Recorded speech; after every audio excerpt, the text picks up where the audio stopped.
Hey guys, how's it going? I had a suicide knob in the bus. I actually put them in every vehicle I have, and they roughly look like this. This is how you get them. The only problem with them is, as you can see, first of all, is all that play that's in there, and they don't have a bearing on the inside of them. Well, the one that was in there ended up having a major malfunction, as you can see right there. And basically, they basically use it like a big rivet when they put it together, and they crimp it from the inside, and then they glue the lens on the top on the outside. Now that already popped off on me, so I stuck a different insert in there of a wooden nickel. That was okay, but again, as I was using it, it failed. So I didn't want to kind of deal with that anymore, and I was looking around my stash of what I had, and I had one of these old wooden ones. It's kind of, I don't know, it's kind of ugly in my opinion. And then a couple of the same ones, but I have my feeling that the same issue is just going to happen all over again. So what I decided to do was look at my stash to see what I had, and I had a bunch of cue balls that I found in a free pile, I think last week. And so I took one of those and I wanted to see if I could drill the center of it out. So I went over to the lathe, and I was able to get, I'll also get it for you.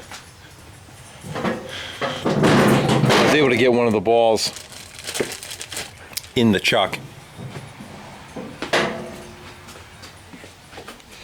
like so, and I cranked down on it and pretty much centered it, I don't know, something like that, and got that in there and went with the drill bit, ran the drill bit up to the fattest bit I had, which was, I believe, this guy, which is probably, that looks like 5/8, something like that.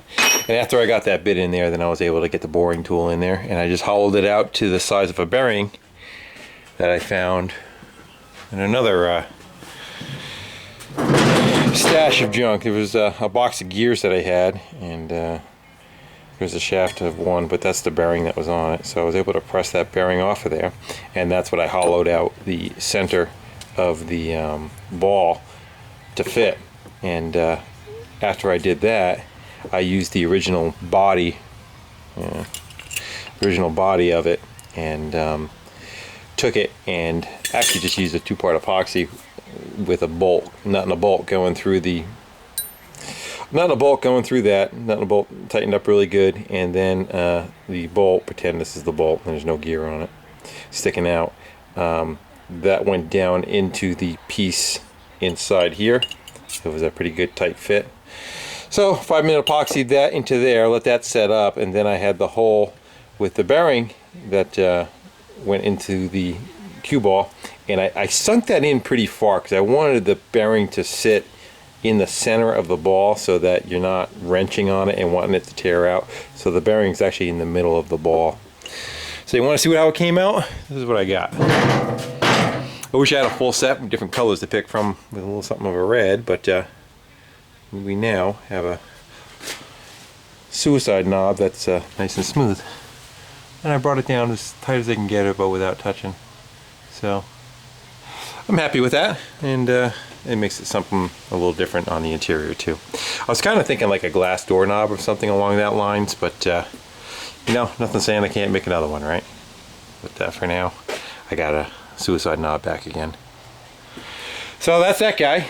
And you Dizzy, I was up in the attic looking for them, and guess what I came across? How's that for your fire bike? I told you I had one somewhere. So that's the guy, and you're welcome to it. Alright guys, and catch you on the next video. Take care, bye.